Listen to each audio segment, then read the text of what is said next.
Well, the first thing you want to teach anybody, a child, a kid, anybody, is that you'll never earn your way to freedom. You just don't. You look around and you see, Kurt Schilling, if you remember from Boston Red Sox, made $100 million a year and he's broke, bankrupt. I asked Warren Buffett, I said, what made you the wealthiest man in the world? And he smiled and he said, 3 things. He said, living in America, great opportunities, having good genes, so I lived a long time, and he said, the last thing is compounded interest. And we all know about compound interest, but I give the example in the book of this guy, Theodore Johnson, worked for UPS. Never made more than $14,000 in income in his entire life in a year. And in old age, he was worth $70 million. And how did he do it? All he did was he took a percentage of his income. His percentage was 20%. Now, his family said, we can't save any money. But he met a friend who said, if you pretend there's a tax, and the tax just took the money away from you, and you never see it, the money just comes out of your account and goes in an investment account, you'll be financially free. So he was disciplined. He didn't look at it. It happened. $70 million by compounding. So people's mistake is, and kids don't know this, adults don't know this, that you won't earn your way there, but you can compound your way there. Yeah. What I wanted to do is say, where do you put that money? That's the trick, right? That's the secret. Well, the first trick is actually doing. Almost nobody does. Right. The second trick is you really have to understand where you're going to get hurt, because the fees. The fees are just destroy people. You have a whole chapter about the fees. I was like, this is incredible. Isn't it wild? It's nuts. Like, you lose so much money just on the fees. Well, just so people have an understanding, 96% of all mutual funds never match the market. I mean, they never beat the market. So I was just on a morning show this morning, and Michael Bloomberg's, one of his guys that has some of his money. So I'm, this is the only industry I know of where people think they can be a doctor. They think they can be a financial planner. And I said to him, I said, well, look, the statistics, Warren Buffett taught me this. He said, Ray Dalio told me this. David Swenson, who took Yale from $1 billion to $24 billion in 2 decades. These are people telling me this. Right. Nobody beats the market except a couple unicorns that nobody has access to. And I said, I didn't say you're not one of them, but I said, here's the truth. 96% of mutual funds don't match the market. That means 4% succeed. Now, what are your chances of picking the right mutual fund? People don't know what they're doing. They put their money in a 401k. They pick a mutual fund not knowing what it is. If you play blackjack, and you and I play, and you get 2 face cards, and your inner idiot says, "Hit me! I want to. You have 1 chance in a million when you get an ace. You have an 8% chance of winning. If you try to get a mutual fund, you got the 4% chance of winning. So what I show people is not only do you not get the result, thinking logically, if I hire someone else to do it, they'll do better than me. But in addition, you pay around 2,000% more than it's worth. Meaning you get the same exact product, the same stocks. If you own the index, right? You own a piece of all of America's best companies, say the Vanguard 500 index, 500 top companies, that costs 0.17%, like less than 0.2% versus the average mutual fund is 3.17. So compounded over time. But first, just hear that. So you're just like, the average car sold in America is a Honda Civic. It's $20,000. You can get the Honda Civic for $20,000, or you can pay $350,000. That's the difference between 0.17 and 317. But if you look at it over a period of how old are you? 31. 31, okay. So let's assume you and a couple buddies at 35 managed to put aside $100,000, and you manage not to add any more money, but to grow it at 7% in spite of ups and downs in the market. And you're 65. How much money do you have? Well, if you paid 1% in fees, over those 30 years, your $100,000 became $574,000. Not bad for never adding another dime. Right. If you had 3% in fees, had the same growth, but 3% in fees, you now have $324,000. Almost half as much. $250,000, 77% less money. And you had the same return. It was just the fees. So the world, most people ask them, what are your fees? They have no clue. Right. So I've created a site where people can go, they can type it in, you find exactly what your fees are and what you should be paying. And it's highway robbery. Where in the world would you pay $2,000% more for the same exact product? You can only do it because the financial industry makes things so opaque, so convoluted, and people feel overwhelmed. And hard to understand. Very hard to understand. That's why I try to come in here and go, look, time to become the chess player, not the chess piece. Let me teach you so you understand what's going on. It's not that complex. They use all these big words, but when you know what's going on, you don't get screwed, and more importantly, you take advantage of the system instead of letting the system take advantage of you. Yeah, I like that. Now, you've coached some of the world's greatest athletes, former presidents, biggest CEOs. Who coaches you? I've had a lot of people asking me to ask you this question. Who mentors you? Who coaches you today? I have always looked for people that were playing the game at a different level than I am and or knew the road ahead. I always tell people anticipation is power. If you ever play a video game against a child, it's pretty disastrous, right? Maybe not for you. You're maybe a different generation. But for me, it's like, it's not the kid is faster and smarter. If they played this game before, like 8 million times. So they know the first shot's here, the second shot's here, the third shot there, and you're like reacting. So when you're reacting to things, you fail. So my mentors have been people over the year, different people. My earliest mentor was a man named Jim Rohn. He was a personal development speaker, just touched my life. Then I was involved in neurolinguistic programming, NLP, when I was, 21, 22, 23 years old. I became partners with a man named John Grinder, brilliant man, co-founder of that. But in my last couple decades, it's been people like Peter Guber, who owns the LA Dodgers and owns the Golden State Warriors NBA team, and he's just brilliant. He's got 52 Academy Award nominations, so he's a mentor for me. Paul Tudor Jones, I coach, but also I'm coached by him because we get to pitch and catch.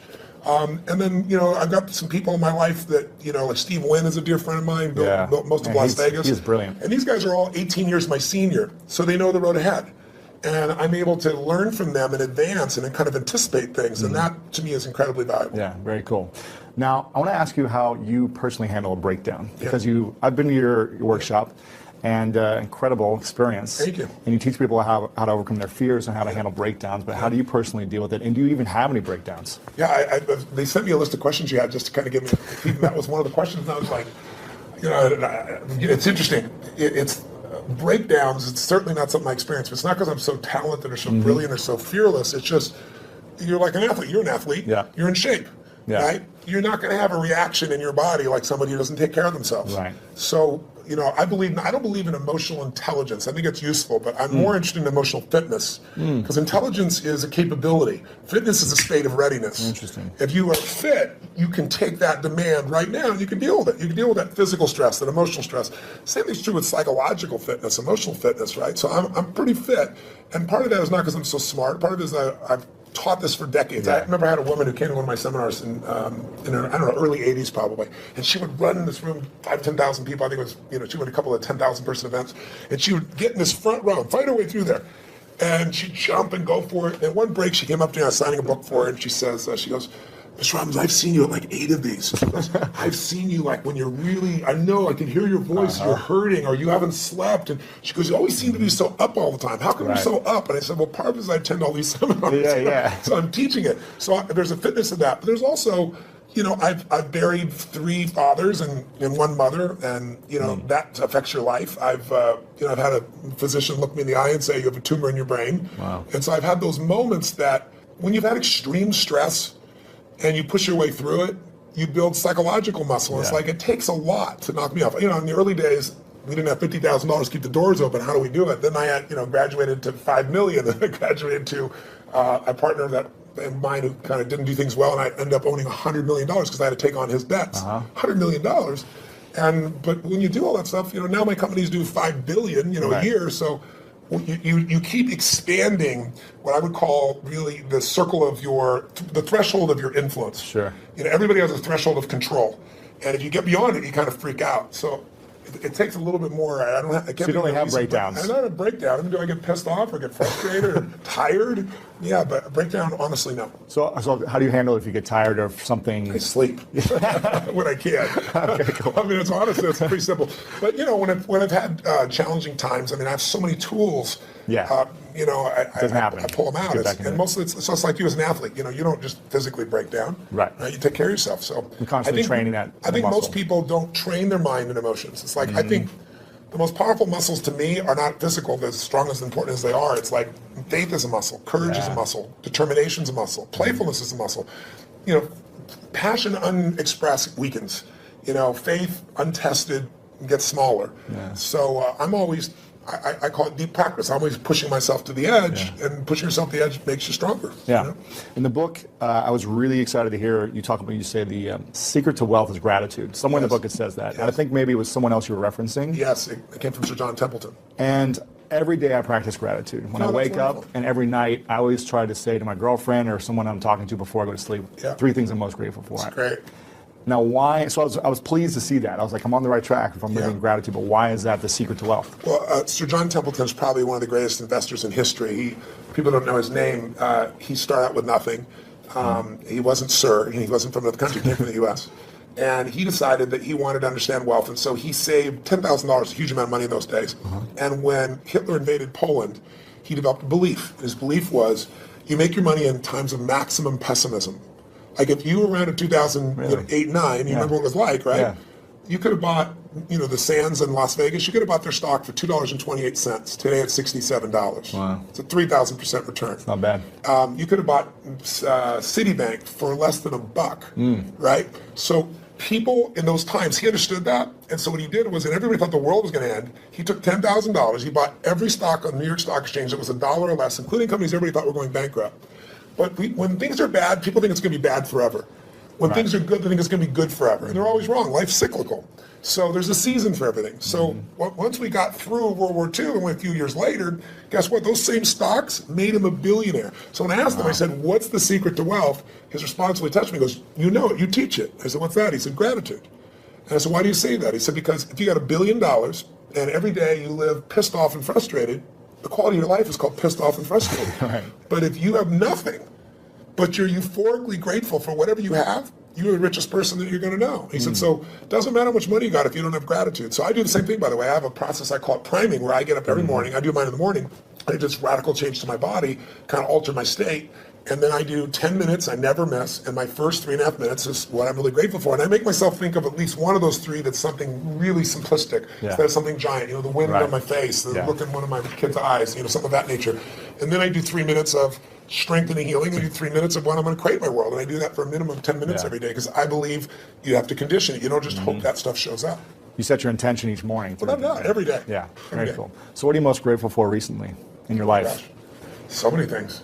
Well, it's Thanksgiving, so one piece. Well, one is my daughter is 40 years old, and she's been wanting a child forever, and she's going to bring me a grandson in a few months, which is kind of cool. Congratulations. Thank you very much. That's cool. But also, it's Thanksgiving, so for me, it's a very emotional time, because my family was fed when I was 11, and we had no food at Thanksgiving, and it touched me so deeply, and I decided I was going to give back. So when I was 17, I fed 2 families, and then 4, and then 8, and then I didn't tell me I was doing it, and then I got my friends to do it, and my companies grew, and I've fed 42 million people now over 37 years. And but you have a challenge for this, right? Well, this one, what I did is I decided, I'm writing this book, and in the middle of writing it, last summer, most people didn't even notice, Congress cut food stamps. They don't call it food stamps anymore, but I lived on them, so I know what they are, food stamps. With my family lived on them. But they cut it by 8.7 billion, which means you eliminate 2 million people from the rolls overnight, and they still need to eat. Wow. So I support all these nonprofit organizations, and Feeding America is the largest in the country. And so I thought, I want to call attention to this. So if I donated all the profits of this book in advance, how many people could I feed? Because I normally feed 2 million through my foundation, and I match it. So I feed 4 million a year.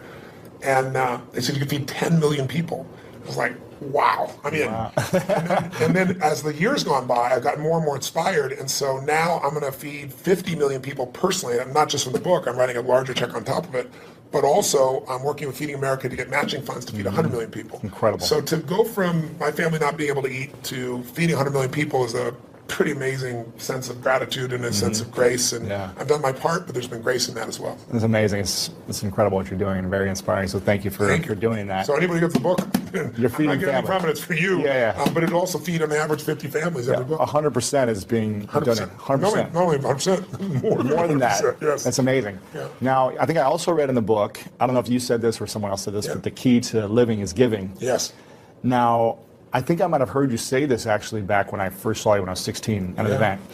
And I remember thinking, I don't have anything to give. I don't have any money. How am I supposed to invest my money? 10, 20% every month. And then how can I give on top of that?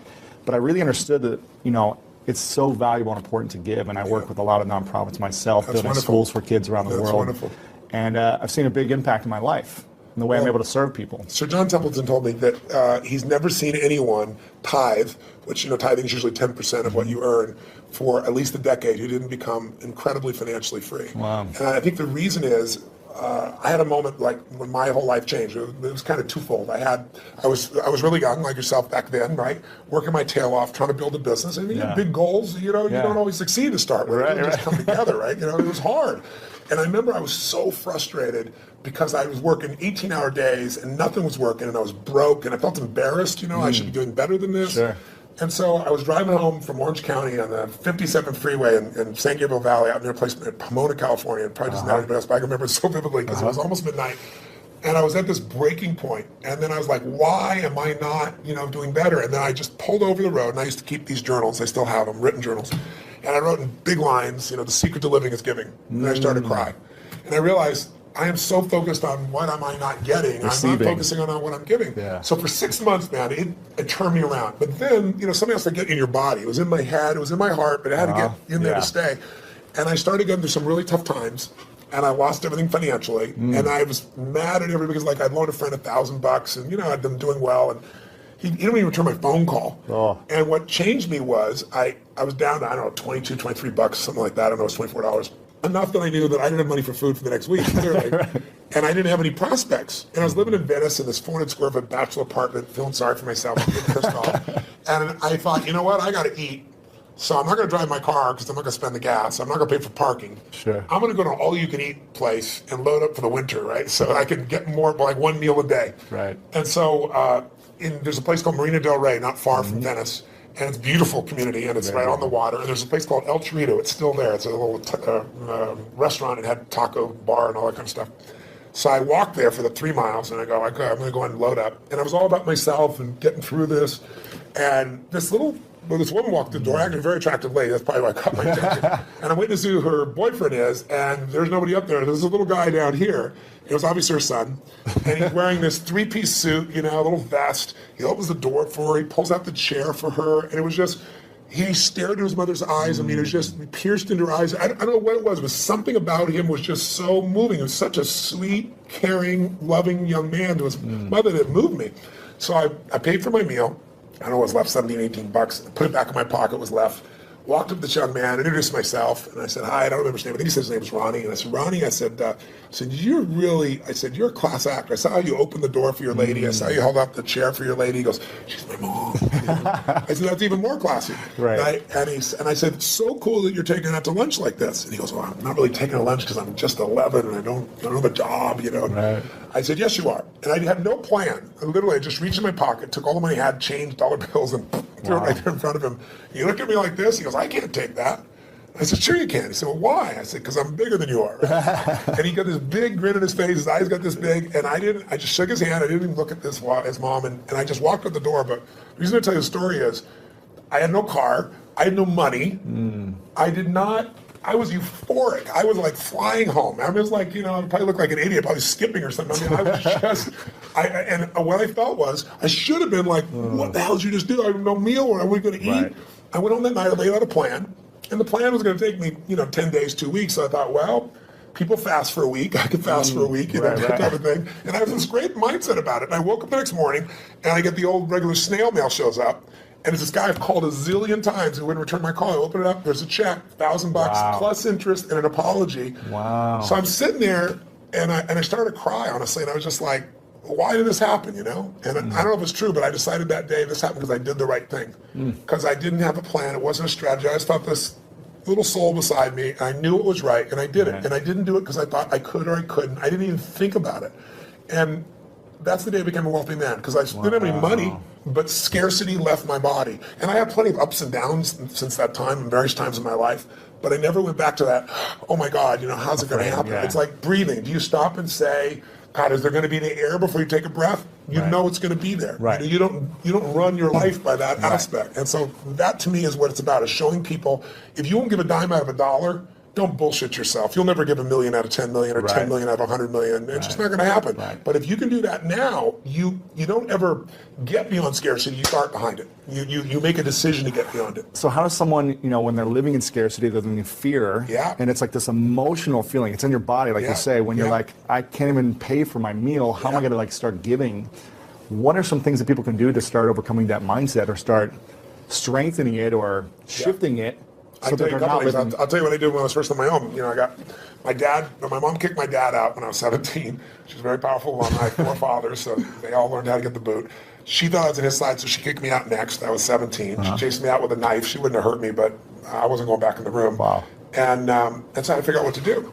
And I didn't place to stay, and I ended up staying in somebody's laundry room for a while, and then I started reading and feeding my mind, and then I developed this little system, and the system was really simple, and I tell people now, as I say, number one, every single day, you got to feed and strengthen your mind.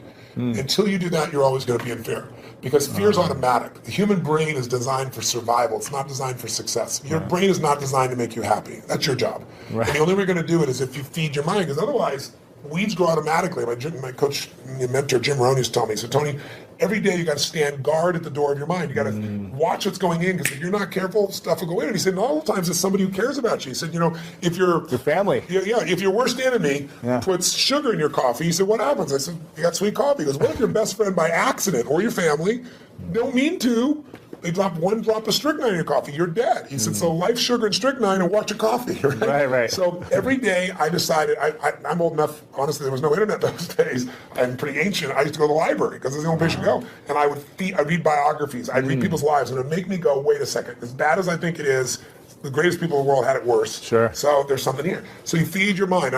Jim Rohn used to say to me, skip a meal, but don't skip reading. He said, read 30 minutes a day. I don't give a damn what it is. Wow. And today, I don't mean internet crap. I mean, read something, a biography, read something that's a strategy, read something that's going to change your life. And the second thing I tell people is feeding your mind's great, but you got to also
They're waiting on me, haters think they gaining on me. Sitting in purple rain and folding origami. Oracles surround me, each one more astounding. Still handle my biz, just got a channel climbing for the level. The damage I really can make is a trip. Doing figure eights, are you coming back now? But it's way too late.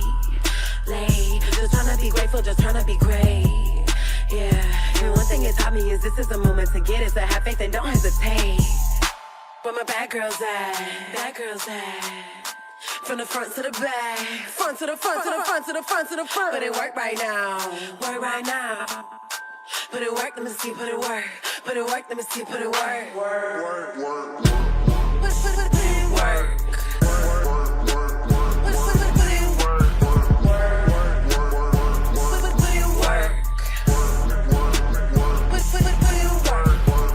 Never land, never let my feet touch the floor.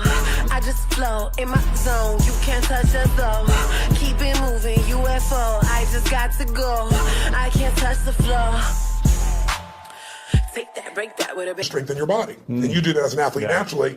I learned to do that because fear is physical, right? You know where you feel it. And if you go work out, if you go lift, if you go run, even if you're out of shape, you just go for an intense walk, that experience alone changes your life. Every day of my life, the first thing I do before I do my priming, if I'm at one of my homes, I jump in some hot water for fun, and then I jump in freezing water. And I have, a river, in one of my homes in Sun Valley, and I've got cold plunges everywhere else. So I go in 57-degree water, boom.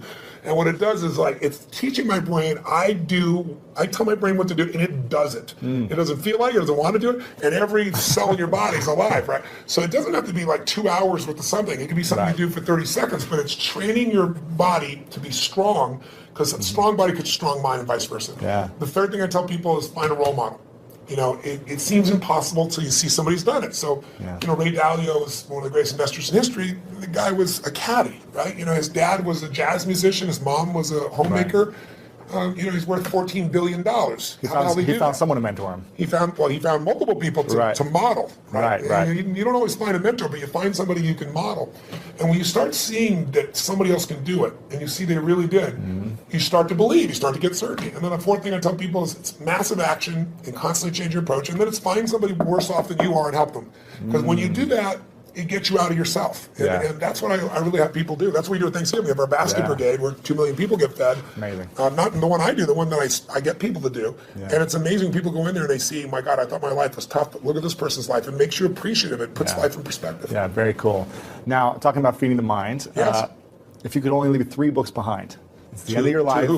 3 books behind to your kids. Yes. And or the message to the world of like, here's the 3 most important books that you should read. That's tough. What are those 3 books that all the books I've read through? You only pick 3. That's a tough one. I don't know if I can do that, but I'll tell 3 off the top of my head. I'd say Man's Search for Meaning, Viktor Frankl, because all of us in our lives are going to experience extreme stress. I don't care how much money you have, I don't care how many people love or respect you, you'll have your time. It might be a health issue in your family, it might be something happens to the economy, something happens to all of us. And so to see how people that were put in the most insane, unjust environment, people that were in Auschwitz, how they dealt with that unbelievable situation and how the ones that thrived in spite of it, and to go through Viktor Frankl's way of understanding how to create meaning in your life, I don't think there's a more important book. I think maybe another one might be As a Man Thinketh, because it's a book that you can read dozens of times in your life. It's small and it's the core of everything. As you think, so you are. I mean, obviously the Bible is an extraordinary book, or whatever religious document a person believes. I'm personally a Christian, but I tell people whatever you believe, you need to practice it, whatever it is, because there are many different ways of connecting, to what has created us. And then that's 3 already, but I give you one more. I think another one that's important would be understanding the life cycles of humanity. There's a book called Generations. It's a big book. It's, I think, 1,000 pages, 800 pages. Bigger than this book. Much bigger than this book. But it's a book worth reading because it shows you how, as every 100 years, 80, 100 years, we run through the same cycles. Like what we've just gone through economically in 2008 happened 80 years before. And you can go through 1,000 years of Roman history and you see it. And when you begin to be able to anticipate what's coming, you know how to take advantage of the season. Some people freeze to death in the winter. People that are prepared might snowboard or ski and have a good time.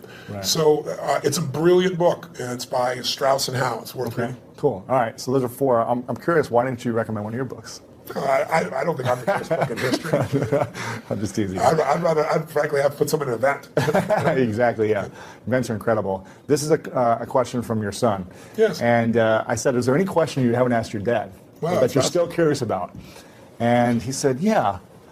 He's pretty calm, actually. He's a calm guy. He's not outrageous like you. He's pretty outrageous. And he said, my dad does everything on such a big scale. Everything is big. Everything is huge, impactful. It's like the biggest it can be, the best it can be. Yeah. He said, but I wonder what's something small he's done that he's so proud of. So is there something small you've done? An example was you giving money to, that child. It was a great example of that. But is there something recently you've done that's so small that you're like really proud of? A lot of people don't think proud is a good term. I think it actually is. Ego is edging God out. That's when you make shit up to make yourself feel good. But I think if you've really done something, you have, and no one could take that from you. And so I'm proud of who I am as a man. I'm proud of the things that, what goes on when the camera's not on. And there are people around me all the time that will tell other people stories about what I'm really like, so I don't have to communicate that to people. It gets shared.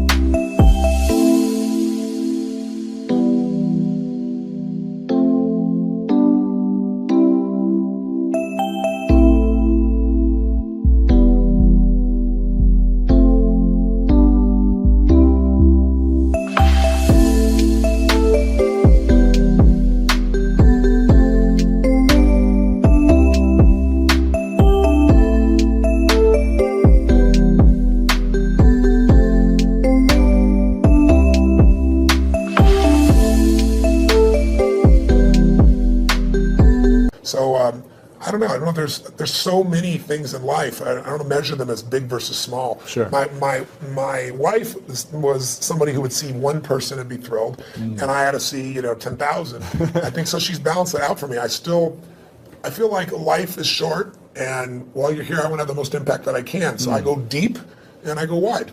Right. But every interaction to me is an important interaction, and sometimes that interaction is just being kind. I know it sounds stupid, but kindness can, to the right place at the right time. Somebody can be suicidal, you don't know it, you're being kind, and it changes their state. Yeah. It's an interesting story of there's a gentleman who wanted to kill Nixon, and he couldn't get access to Nixon.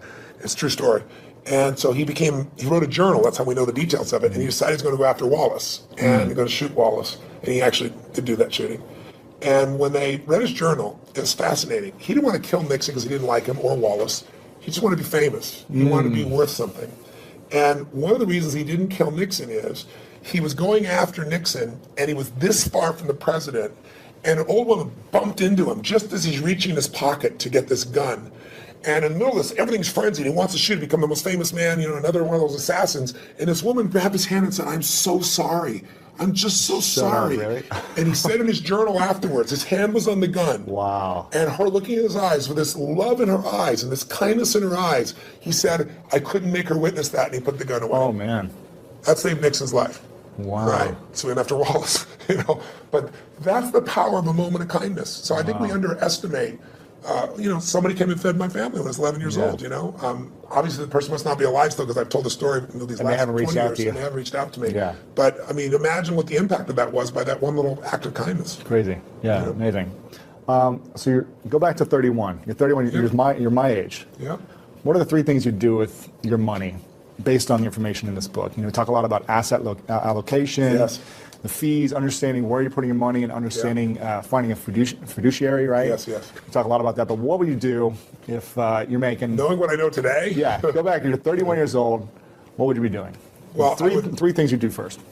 Well, you have a good income, so we're talking about you. Yeah, right? sure. Okay. So you're making 6 to 7 figures. Great, that's wonderful. Yeah. So what I would do in that range is I would take and I would model one of the best masters. If it was me, one of the people, asset allocation, so people are clear, is the one thing that I met with David Swenson. He took $1 billion, turned it into $24 billion in 2 decades, in 20 years. Just mind-boggling. $1 billion a year, right? Just think about that level of doubling. It's just mind-boggling. And I asked him, I said, what are the dials? What are the only dials we can touch? And he said, "Tony, to increase your return, there's only a few things you can do." He said, "You can make better selections of stocks." He said, "You can have better timing." He said, "And you can have better asset allocation." He said, "The first 2 will never happen because the first 2 cost you money. Got to hire somebody. Everybody's wrong on the timing." He said, "Asset allocation, which simply means dividing your money into different buckets. Some of those buckets are secure so that even though you think you're going to be a genius, you're going to make money no matter what. That money grows slower, but it'll always be there, and it'll give you freedom for the rest of your life." There's a growth bucket, which is also a risk bucket. We forget that. Yeah. Because one of the things Ray Dalio taught me, he said, "Tony, everybody invests in what they think they know. If you grew up with real estate, you're not a genius, but you made money in real estate because anybody can when real estate's going up. Yeah. You think you're a genius. You think you know stocks. Oh, you're a genius, in 1999, right? Sure. You're a genius in 2010 as things started to grow a bit." He said, whatever you invest in your lifetime, that area is going to drop 50 to 70%. There is zero exception. He can show you mathematically and he can show you historically. Wow. So he said, you have to diversify even though you don't want to. And you have to divide these monies up. So every one of them taught me different asset allocations. But the one that I think is the most valuable for anybody to really take advantage of is Ray Dalio's. Because Ray Dalio's figured out, why is it in 2008, if your stockbroker, your financial planner said, we're going to protect you. We're going to put you half in stocks and half in bonds. Why did they both go down? You weren't protected at all. Same thing happened in 2000. And he figured something out. When you think you're in a balanced portfolio, you're not balanced. And the reason is stocks are 3 times more volatile than you'll find in bonds. What does that mean? It means when you think you're 50-50, you're 50-50 with your money, but you're not 50-50 with your risk. You're 95% at risk and 5% on the good side. That's why everybody loses. So he figured a formula because he said, look, someday I'm going to be gone. Yeah. I want my kids to have the money long term. I want all the philanthropic things I'm doing to be taken care of. So he spent 15 years studying the markets and figured out, how do I design a portfolio that'll make money every time? Like, if it loses money, it lost in 75 years, it's lost 1.6% when it's lost, but it's been right 85% of the time. Wow. If you went to Vegas and you got a plan that worked for 75 years and made money 85% of the time, and when you lost 1.6%, and when you gained more than 10%. The biggest loss in 75 years is 3.95%, less than 4. Wow. So why did people not make it in the stock market? Because when you take a 50% hit, they all say stay in. Nobody. The average person never stays in. Sure. If you look at the last 20 years, the average person, the stock market over 20 years, from 1993 to 2013, has averaged 9.2%. Pretty cool compounding. You double your money pretty damn quick doing that. Right. But the average mutual fund investors make 2.5%. Why?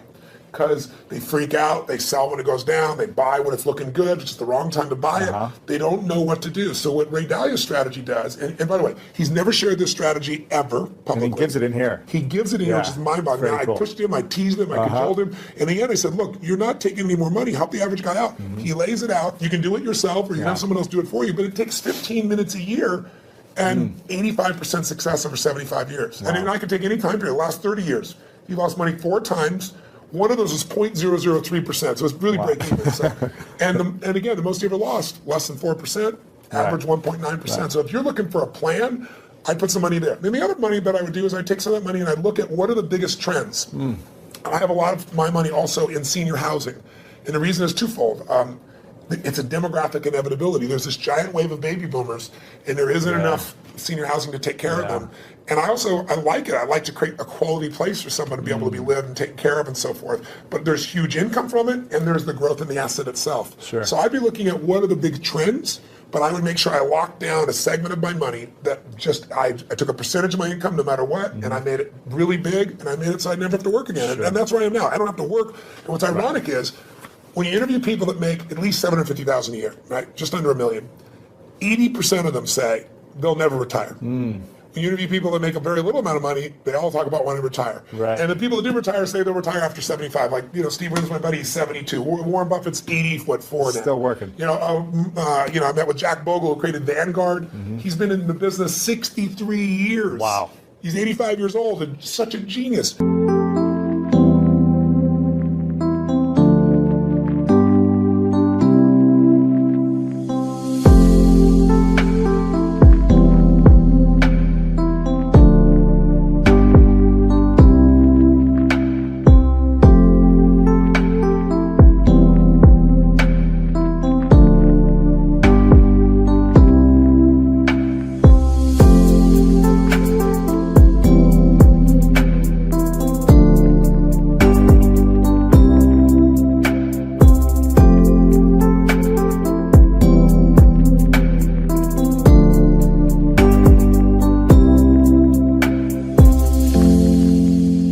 Down there, he spent 4 hours with me, by the way.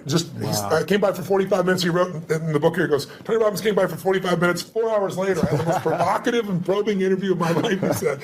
But the guy's still in the game. Because the real goal is not to have to work. If you don't work, you'll go stark raving mad, because we all need to be productive to feel alive. Yeah, interesting.